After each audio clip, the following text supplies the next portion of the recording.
Halo YouTube, selamat datang di channel Motomobi.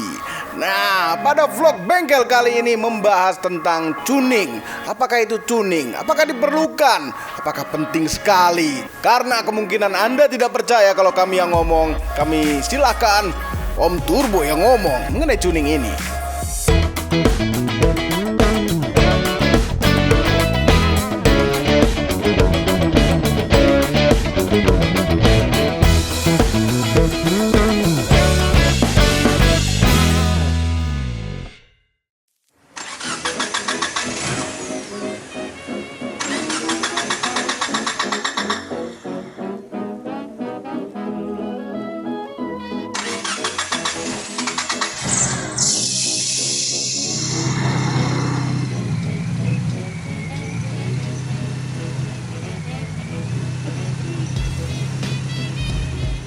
Ya oke.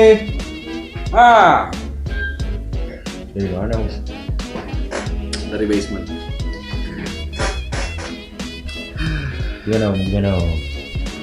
Project rahasia Eterna itu udah selesai ya. Eterna VR4 itu rencana kita standarin, tapi baru selesai di sisi mesinnya. Jadi mesinnya udah pakai cam yang tidak seperti dulu lagi, cam yang kecil durasinya, terus liftnya juga kecil. Yang harapannya nanti mobilnya bisa nyaman dipakai harian. Terus turbonya juga sudah kita ganti yang kecil, seperti yang di sebelumnya sudah diceritain. Oke, tahapan selanjutnya adalah ini kan konfigurasi hardware-nya banyak berubah. Jadi tuningan atau setelan yang ada di dalam ECU yang sudah kita kerjain kemarin ini boleh dibilang udah nggak laku lagi dengan kondisi hardware yang sekarang. Jadi tahapan selanjutnya kita mau tuning. Mungkin banyak yang belum tahu ya, mungkin ya sebagian juga pasti tahu yang nonton ini. Jadi tuning itu bisa dilakuin berbagai macam cara.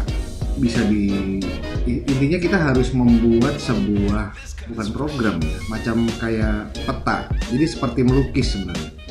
Melukis jumlah bahan bakar, waktu pengapian atau ignition timing, dan ada beberapa parameter yang harus kita setel, tune sesuai dengan apa yang ada di mesinnya, sampai ketemu titik yang kita mau. Dalam tahap ini ada beberapa hal yang harus kita perhatikan, terutama itu adalah AFR, air to fuel ratio. Jadi banyak sedikitnya bahan bakar yang kita injek ke dalam mesinnya. Itu dengan cara apa? Dengan memantau gas buangnya. Nah sekarang kalau misalnya kita pantau gas buangnya, itu kan berarti di knalpot ya. Nah itu kita harus pasang sebuah sensor yang real time, yang dia baca dengan apa ya, kecepatan yang cukup tinggi responnya. Biar apa? Biar di saat mesinnya mengalami kondisi kurang bahan bakar, kita bisa langsung aware dengan angka yang kita bisa lihat di sebuah display ya. Bisa bulat, bisa angka, bisa macam-macam. Ini orang beda-beda punya mesinnya, punya alatnya. Nah itu hal yang paling penting yang kita lakukan di saat kita ngecun sebuah engine. Jadi nggak bisa coba-coba, apalagi mesinnya sendiri berturbo. Mesin turbo itu sangat sensitif sama yang namanya jumlah bahan bakar yang diinjak ke dalam mesin. Itu sangat sensitif. Jadi kalau misalnya kebanyakan ya powernya turun. Kalau misalnya kurang itu sangat bahaya. Jadi bisa menyebabkan temperatur di ruang bakarnya tinggi di atas normal. Macam-macam sebabnya, bisa ngelitik itu ya hancur mesinnya. Terus klep exhaustnya bisa terbakar dan sebagainya. Ini yang harus kita hindari. Nah ini dyno. Sebagian besar orang mungkin belum paham kalau apa sih yang orang lakukan di atas mesin dyno. Memang bisa ya. Jadi ada kondisi mobil standar, naikin ke mesin dyno, di run, keluar berapa horsepower. Nah di dunia yang sekarang ini saya bahas, ini agak sedikit berbeda. Orang datang ke tempat dyno itu tujuan utamanya adalah ngecun mesinnya, ngecun ECU-nya sampai ke titik yang maksimal. dilakukan di atas mesin dyno. Nanti hasilnya berapa horsepower itu ya boleh dibilang itu bonus lah ya. Bonus, tapi bisa juga menjadi sebuah parameter kita dalam membuat sebuah mesin. Katakanlah kita menyiapkan sebuah mesin, belanja ini piston, stang piston, cam, turbo dan lain-lain dengan asumsi dengan kombinasi seperti ini mesin ini bisa katakanlah 500 horsepower. Udah jadi semua, kita bawa ke mesin dyno, kita tune, itu nyampe nggak angka yang kita cita-citakan itu gitu. Kalau misalnya nggak nyampe dengan spek yang itu, berarti kan ada sesuatu yang salah dengan mesin kita salah di mana. Nah itu semua bisa dikoreksi, tuningannya apa udah bener gitu kan. Jadi ini yang apa ya, mungkin yang tadinya mungkin belum paham bisa jadi paham gitu loh. Jadi mungkin orang ngelihat berkali-kali mobilnya di-run di atas dyno, itu nggak takut mesinnya jebol ya, itu nggak berkali-kali begitu, nggak sayang mesinnya. Nah ini salah nih. Kenapa berkali-kali? Karena belum dapat setelan yang pasnya gitu. Ya mungkin masih ada titik-titik yang kebanyakan bahan bakar, mungkin masih ada suara ngelitik yang terdengar, dan itu bahaya kan. Itu semua harus kita koreksi, harus kita betulkan gitu. Ada titik di mana bahan bakar kebanyakan, ada spot yang kurang bahan bakar, itu semua harus dibikin smooth, bagus semua, sambil dipantau temperaturnya. Jadi mencapai ke titik maksimal itu butuh effort yang mungkin dilihat orang itu gila nggak sayang mesinnya ya, sampai berkali-kali seperti itu. Nah ini saya mau sedikit ceritakan gitu ya, apa sih yang kita lakukan di atas mesin dyno. Kita juga sebagai yang membuat mesinnya juga kan ya, kalau bisa udah bagus udah lah, ngapain terusin gitu. Kita udah sesuai apa yang kita mau udah. Jadi lebih baik mobil itu tenaga yang ada di mesin itu ya jangan terus dihabiskan di mesin dyno gitu loh. Nanti aja kalau mau balap gitu kan. Ini saya harap ini menjelaskan pertanyaan orang-orang yang lagi main ke sebuah tempat dyno terus berpikiran yang seperti itu. Jadi, ya mudah-mudahan ini menjelaskan itu. Oke, kalau kita bicara di dunia balap, umumnya bahan bakar yang digunakan sekarang ini adalah Pertamax turbo atau avgas, atau yang orang-orang bilang bensol, tapi sebenarnya itu namanya avgas ya, aviation gasoline. Jadi gasolin atau kita bilang bensin yang disiapkan untuk pesawat. Ada beberapa orang yang bilang sebenarnya nggak cocok diaplikasikan di darat karena kerapatan udaranya beda. Terus tiap-tiap jenis bahan bakar yang kita gunakan ini punya potensi yang beda-beda.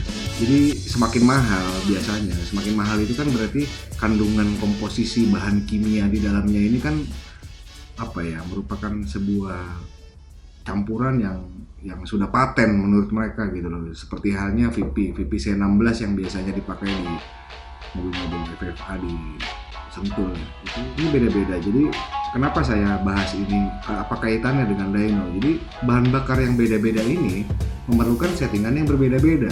Jadi katakanlah kalau kita setel di Pertamax turbo, misalnya mesin A ini hanya mampu menghasilkan 300 horsepower dengan boost katakanlah 1,5 bar.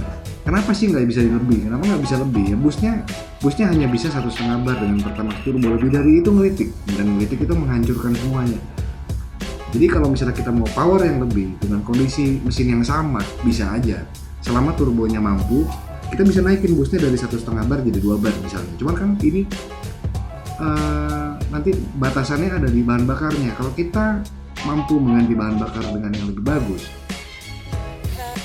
boost di atas 2,5 bar atau 3 bar, tentunya dengan internal mesin yang sudah disiapkan ya, pistonnya benar, stang pistonnya benar, semuanya proper, baut silinder headnya kuat, banyak yang sampai 3 bar bahkan lebih. Kalau kita bicara di luar negeri, sebuah mesin 4G 63 2000 cc ada yang sampai dengan 86 psi boost. Itu 86 psi itu berapa bar ya? 5 bar itu 75 psi. Bayangin, ini pakai apa bahan bakarnya? Itu rahasianya. Mungkin tebak-tebakan saya sih keluarganya alkohol. Nah di sini juga saya mau cuman sedikit cerita, maksudnya kalau dalam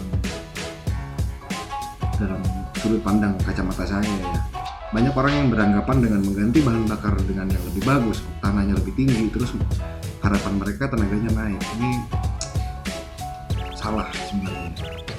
Kita bicara mesin konvensional ya. Kalau saya kasih contoh mesin kijang berkarburator, mesin 5K, boleh dicoba. Pakai premium, pakai pertalite, pakai pertamax turbo. Coba rasain bedanya tenaganya. Kalau sampai ada beda tenaga, itu sugesti menurut saya. Kenapa? Karena dengan menggunakan oktan yang lebih tinggi itu nggak membuat mesin itu lebih kencang. Kecuali kalau kita tune lagi mesinnya. Misal bukan dalam artian mengganti part dengan part racing ya, enggak. Dengan bensin yang lebih tinggi. Berarti kan bensin itu lebih tahan terhadap knocking, terhadap ngelitik. Jadi kita punya room, punya ruang untuk memajukan pengapiannya. Jadi kalau istilahnya nahfur ya, kita bikin fur. Dengan bikin fur itu tenaga mesinnya bisa lebih tinggi, tapi bahan bakarnya harus bagus gitu. Jadi kalau misalnya setelannya premium hanya mengganti bahan bakar dengan pertamax, ya nggak ada gunanya, buang-buang duit.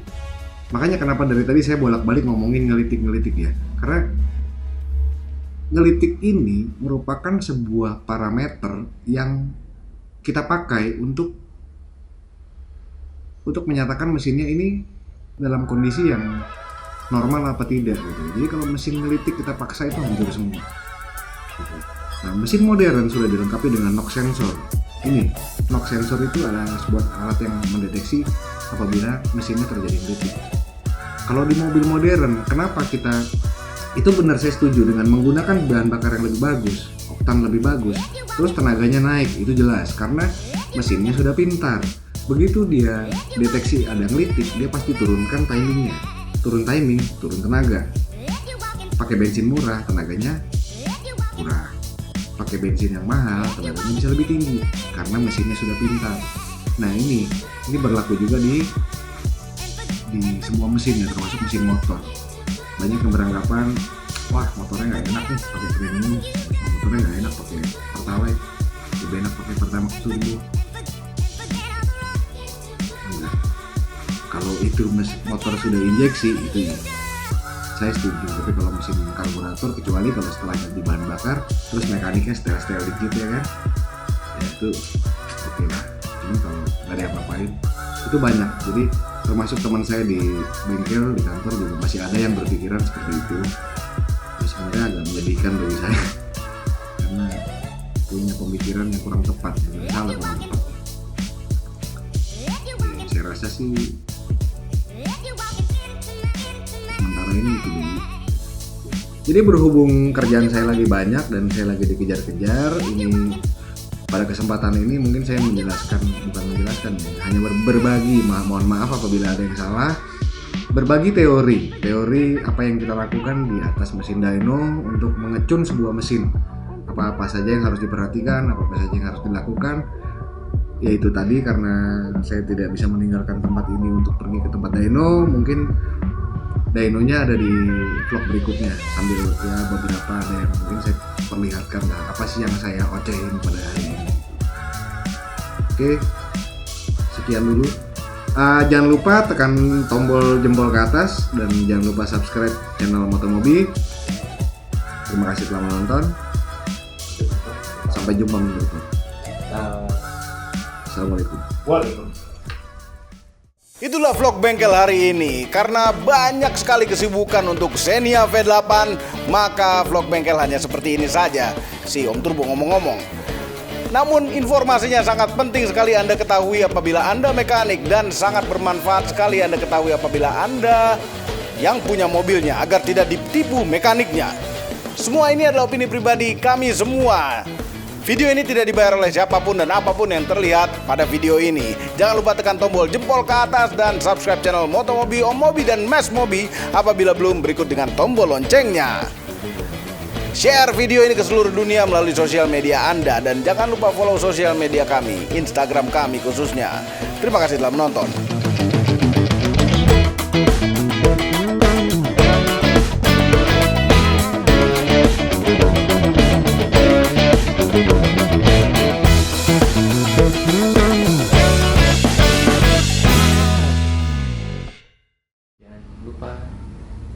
jempol ke atas, subscribe channel Motomobi. Gue coba ya. Oke, jangan lupa tekan tombol lonceng. Jangan lupa tekan tombol ke atas. Tombol ke atas. Jangan lupa tekan jempol ke atas dan subscribe channel Motomobi. Terima kasih. Terima kasih telah menonton. Terima kasih telah menonton. Ulang yang benar.